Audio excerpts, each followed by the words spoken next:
인사드리겠습니다. 존경하는 아산 시민 여러분, 강훈식입니다. 다시 한번 증명해내겠습니다. 새롭게 도전하겠습니다. 그 말씀 드리러 펜을 들었습니다. 알고 있습니다. 정치 뉴스는 쳐다보기도 싫다. 정치를 믿을 수 없다. 제가 가장 많이 듣는 말입니다. 그러나 또 짐작하고 있습니다. 정치의 가능성을 아시기에 더 큰 실망으로 이어지셨을 거라고 말입니다. 저 역시 정치가 쓸모있던 시절을 기억합니다.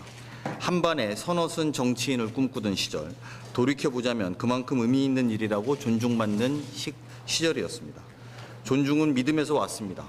정치인은 국민과 공동체를 위하는 사람이라는 믿음, 어떤 정치를 하느냐에 따라서 우리의 미래가 달라진다는 믿음, 그리고 우리가 함께 더 나은 미래를 꿈꾸고 있다는 믿음. 지금은 어떤가 합니다. 정치인이 되겠다는 아이는 찾아보기 어렵고 국민들께서는 정치로부터 눈을 돌리고 계십니다. 정부 여당은 국민의 눈을 피해서 국가 공동체의 미래가 아닌 자신의 영달과 권력의 존속을 위해서만 기능하고 있습니다. 그 결과 겹겹의 위기가 대한민국을 위협하고 있습니다. 민생 경제의 위기, 민주주의의 위기, 저출생의 위기, 그리고 전쟁 위기까지. 세계에서 주목을 받던 대한민국 경제가 추락 중이고 아시아 제일로 평가받던 민주주의는 파괴되고 있습니다. 인구 감소로 국가 존속을 걱정해야 하고 때 아닌 전쟁 위기마저 몰려오고 있습니다. 이제 대한민국은 민생, 민주주의, 저출생, 전쟁이라는 4대 위기에 처했습니다. 윤석열 정권의 독단과 무능으로 대한민국이 무너지고 있습니다. 3선 국회의원을 맡겨주신다면 우리 지역의 발전뿐 아니라 대한민국을 바로 세우는 역할과 책임까지 무겁게 받아들이겠습니다. 위기를 극복하고 대한민국을 반듯하게 세워내겠습니다. 반드시 정권교체의 미랄이 돼서 다시 한번 저의 쓰임을 증명하겠습니다. 돌이켜보면 계속해서 증명 또 증명이었습니다. 무명의 강훈식에게 어떤 쓸모가 있는지 물으셨고 부름에 기뻐서 그 기대에 부응하고자 분투하며 지금까지 왔습니다. 스타 정치인도 특정 계파의 소속도 아니었지만 작은 역할이나마 주어지면 반드시 인정받았습니다. 8년간 낙천낙선한 후에 국회에 들어오자 끈기와 실력만큼은 인정해 주시는 분들도 생겼습니다. 그렇게 집권 여당의 첫 원내 대변인을 맡겨주셨고 그 다음에 있었던 총선을 앞두고는 민주당의 수석 대변인으로 불러주셨습니다. 그리고 그렇게 대선 경선을 기획하는 단장에서 대선을 지휘하는 전략기획위원장으로 또 아이들을 살리는 예산이 필요하다 열변을 토하던 초선 의원에서 나라 살림 전체를 살피는 예결위 간사로 쉴 틈 없이 달려올 수 있었던 이유는 하나입니다. 아산의 목소리가 중앙의 목소리가 되는 시대를 열겠다는 그 약속을 지키기 위함입니다. 한 단계씩 인정받았기에 신뢰받을 수 있었고 마음속에 가지고 있던 아산 발전의 청사진도 조금씩 현실로 만들어 나갈 수 있었습니다. 시작은 충청남도 아산시와 함께 아산시 국비 1조 원 시대를 연 것입니다. 이어서 12년간 멈춰 있었던 아산 신도시를 부활시켰고 삼성 디스플레이의 17조 투자도 함께 이끌어냈습니다. 아산 을 지역에 8년간 24개 학교가 개교가 확정되었고 지역 곳곳에 체육센터와 도서관이 생겨나 전국 최고 수준의 생활형 SOC가 완성되고 있습니다. 충남교통의 중심지로 발돋움하고 있는 도로교통의 혁신도 빼놓을 수 없습니다. 차근차근 촘촘하게 바뀐 아산의 지도는 저의 가장 큰 자긍심입니다. 하지만 제 마음속 아산의 청사진은 아직 진행 중입니다. 아산의 잠재력은 제가 가장 잘 끌어낼 수 있다고 생각합니다. 아산에서 일하고 아산에서 잠자는 시대를 넘어서 아산의 삶이 자부심이 되는 시대를 열겠습니다. 아산 시민 여러분, 저에게 다음 쓸모를 물어주십시오. 반드시 증명하겠습니다. 강훈식 올림. 이상입니다. 얼마 전 한 달 안 된 것 같은데 그 대전 MBC에서 보도했던 매니페스토가 주관해서 분석했던 충청남도 국회의원 공약 이행률 1위는 제가 했던 건 아마 아실 거라고 봅니다. 제가 80.8%로 공약 이행률 1위였는데요. 비교적 공약을 많이 지켰습니다만 나머지 지키지 못한 공약 또한 19%, 20% 가까이 있었던 것이고요. 사실은 그 공약의 그 디테일들이 못 지켰다는 것보다도 완성되지 않았기 때문에 반영이 안 해주더라고요. 그러니까 그 매니페스토는 공약이 완성되어야지만 그걸 반영해 주거든요. 그러니까 진행 중에 있는 건 반영을 안 시켜줘서 80.8%지 저희들의 공약은 사실상 비교적 다 가고 있습니다. 그리고 이번에 저희가 낼 공약들도 어떤 의미로 보면 국비 예산을 이미 따온 예산들을 공약으로 넣어놨습니다. 저희가 예결위 간사하면서 국비 딴 것이 굉장히 내용이 많은데 공개를 다 못했습니다. 왜냐하면 다른 지역의 국회의원들이 좀 샘도 내기도 하실 수도 있고 예결위 간사하면 아무래도 국비가 좀 많이 올 수 있는데요. 국비를 많이 딴 예산들을 이번 공약에 저희가 담고 있기 때문에 사업이 안 되거나 뭐 이런 건 아니고요. 다만 제가 아쉬웠던 거를 말씀드리라고 한다면 그래서 이번에 공약에 넣었는데 대형 쇼핑몰 유치하고 아트센터 정도를 이번에 저희가 넣었습니다. 이거는 지난 시장과 도지사 공약이었기도 합니다. 사실은 시장과 도지사가 역할을 더 많이 해줄 수 있는 공약이기도 합니다. 하지만 저로서는 이 공약은 이제 관철시킬 때가 좀 된 거라는 판단이 좀 들었고 이번에는 제가 3선에 된다면 지역 발전을 위해서 그런 공약은 좀 한번 완성시키고 싶다는 포부를 갖고 있습니다. 아산을은 이제 충남 내에서도 진보세가 가장 강한 곳인데 네. 선거운동을 하면서 지역민들에게 어떤 목소리를 좀 많이 듣고 계신지 있고 그 이번 총선에서 어떤 판세를 전망하고 계신지 여쭙습니다. 그리고 아울러 또 전만권 후보 같은 경우에는 사실상 그 이제 아산시장 출마를 일부에 두고 홍보를 해왔었는데 이제 그 시장 악마가 안 되면서 이제 다시 방향을 틀어서 이제 도전하게 됐고 결국 경쟁자로 이제 될 있는 상황인데 어떻게 좀 평가하고 계신지. 지역에 다니면서 제일 많이 듣는 말은 시골의 어르신들이 농담으로 하는 말이라서 제가 옮기면 좀 뭐하러 돌아다녀 뭐 이렇게 말씀하시죠. 많이 봤다 이 말씀입니다. 자주 봐서 그런 말씀 하시는데요. 지난번에 20% 차이 정도 이겼기 때문에 중앙에서도 일을 맡기기 좀 편합니다. 강훈식이 좀 여건 되잖아. 가령 예를 들어 봅시다. 작년 11월에 제가 예결위 간사를 했는데 만약에 내가 동네에 1000표 정도 차이 나는 국회의원이었다면 제가 예결위 간사 못할 겁니다. 동네 와서 돌아다녀야죠. 근데 제가 많이 이겼기 때문에 그런 역할을 할 수 있었고 그 결과가 아산의 발전으로 저는 올 수 있었다고 봅니다. 기회가 되면 많이 이기는 것이 근데 아무튼 큰 득표 차이로 이기는 것이 국회의원은 정치에선 도움이 됩니다. 큰 일을 맡겨줄 수도 있고 중앙에서도 무거운 일을 줍니다. 작년 11월에 예결위 간사할 사람 누가 있냐?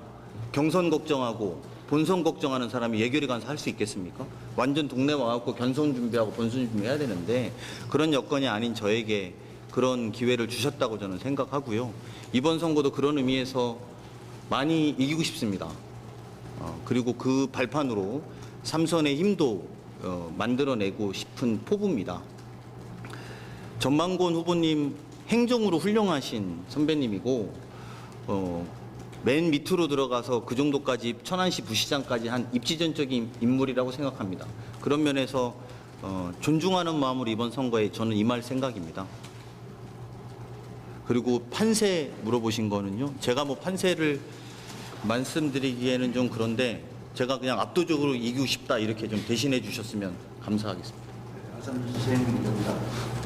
대부분의 그 저출산 정책들이 거기서 다 거기 같은데 아산의 젊은 정책에는 저출산 해줄 게 있습니다.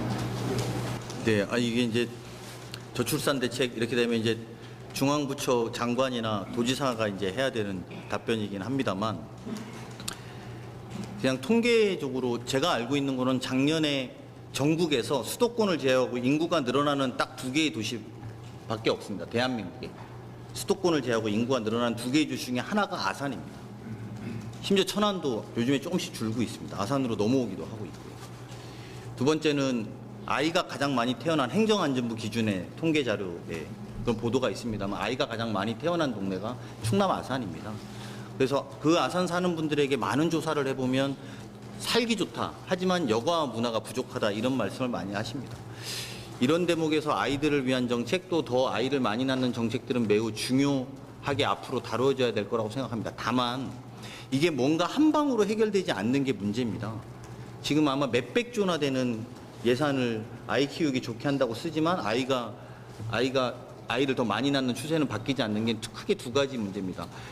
저는 자산의 격차가 소득의 격차의 시대를 넘어서 자산의 격차의 시대가 와서 서울 수도권에 있는 친구들은 집이 없는 친구들은 아이를 낳을 생각이 아예 못하고요. 특히 결혼하면 집을 갖고 시작하는 세대는 아예 없습니다. 그래서 소득의 격차가 크기 때문에 아이를 낳지 않는다라고 분석하고 있기 때문에 소득의 격차를 줄이고 자산의 격차를 줄이고 소득의 격차를 줄이는 정책들을 하면서 장기적으로 풀어나가야겠다라고 생각하고 있습니다. 많이 들으신 질문일 텐데 인식법 관련해가지고요. 그 상임 후보가 이거 공약으로 좀 언급을 해서 제가 다시 한번 입장을 좀 여쭤보고 싶어요. 네, 먼저 제가 볼 땐 민식이법은 전만권 후보께서 저한테 하신 질의는 저는 아니라고 생각합니다. 왜냐하면 이 법을 잘 아시면 그 전만권 후보가 주장하는 내용이 저에 대한 공격은 아닙니다. 민식이법은 크게 두 개의 법안이 합병돼서 최종 개정안이 만들어졌습니다. 제가 민식이법을 만들었을 때 그 고인의 어머님, 아버님이 요구했던 건 딱 두 가지입니다. 첫 번째는 아이가 죽었는데 1년도 안 산다더라. 좀 더 죽었을 때는 강화해달라. 이게 요청이 하나였고요. 두 번째는 장기적으로 학교 앞에 어린이 보호구역에 설치와 시설과 설치를 좀 해달라는 요구였습니다. 그래서 여러분들 찾아보시면 알겠지만 저의 개정안은 도로교통법 어린이 보호구역 내에 단속기, 카메라, 신호기 설치 의무화가 하나 있고요. 그리고 특가법 처벌 조치에 대해서는 사망 사고일 때 처벌을 강화하는 게 되어 있습니다. 제법 다음에 3일 있다 이명 선배님이 법안을 내셨습니다. 이 법안에는 상해를 포함시키는 겁니다. 이게 요즘에 민식이 놀이라고 하는 거의 핵심입니다. 그런데 전만권 후보가 뭐 민식이 놀이가 생긴 거를 마치 저의 탓으로 이야기한다면 이 법을 구체적으로 보시지 않아서 그런 거라고 생각이 들고요. 두 번째, 제가 그 말씀을 들은 적이 있는데 저기 지방이나 다른 데 한적한 데 가면 그거를 좀 유동적으로 운영할 수 있는 것 아니냐. 아이들 등교하는 등하교 시간에만 타이트하게 하고 운영할 수 있는 거 아니냐 이렇게 말씀하시는데요. 그건 이미 그렇게 돼 있습니다. 8시부터 오후 8시까지만 쓰게 돼 있고요. 그거는 법상에 그렇게 돼 있고 지자체단체장이 허락하면 그 뒤에 시간에는 단속이 그 기간에는 단속이 강화되고 가중처벌된다고 하기 때문에 그 기간은 그 시간을 좀 지키라는 거고 나머지는 그렇지 않다 이렇게 돼 있다고 보시면 되기 때문에요. 그거는 좀 법에 대한 오해도 있다고 생각을 합니다. 세 번째는 실제로 그거를 해서 미비하다 법의 효과가 이런 말씀도 하셨더라고요. 최근 서울시에서 민식이법 시행 이후에 교통사고 감소율이 70%라고 하는 통계 자료가 이미 있기 때문에요.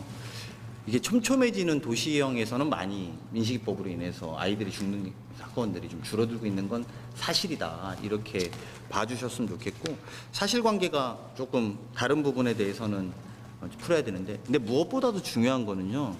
많은 분들이 그걸로 인해서 연간 5천억씩 4년간 전국의 학교 앞에 스쿨존과 거기에 단속기와 노란색을 칠하고 가드를 만들고 보호막을 만드는 거는 전국에 설치하게 된 건 그 법안에 제가 넣은 도로교통법입니다. 저는 핵심은 아이들을 지키기 위한 안전을 만드는 거에 줬고 죽었을 때의 경우에만 이걸 가중하자고 했는데 제가 근데 이 과정에 지금까지 이 말씀을 이렇게 드리는 건 처음입니다.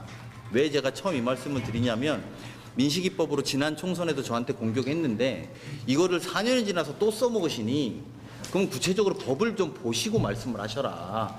내가 한 거는 내가 달게 받겠지만 근데 심지어 어린이들이 민식이 놀이 뭐 이런 거 한다고 상해 뭐 이런 거 한다고 하면서 저를 이렇게 구체적으로 제의무를 안 하셨지만 그 법을 개정한다고 하시는데 그리고 그거는 오해다. 근데 제가 그때는 우리 지역에서 사고가 나고 아이가 죽은 지 얼마 안 되고 그런 상황에서 그렇지는 않습니다. 제가 공격도 많이 받았고요.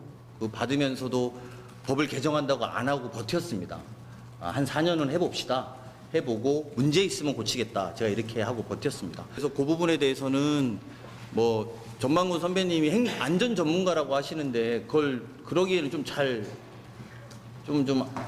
잘 보셨으면 좋겠다. 이 말씀은 드리고 싶고 무엇보다도 아산에 아이가 이렇게 많이 태어나고 사는 동네입니다. 그리고 그 사고가 난 지역이 다른 데라면 이런 걸로 운전자들이 딱지떼니까 범칙금 내니까 화나고 강훈식 욕하는 것도 제가 듣고 있습니다만 그런데 이 동네 아이가 죽었고, 이 동네는 아이가 제일 많은 동네고, 그리고 그 법에 대해서 오해까지 하고 계시면서 저를 공격하는 것은 좀 적절치 않고, 오히려 우리 지역 아이들을 잘 키우는데 같이 힘을 모았으면 전 좋겠다는 생각입니다.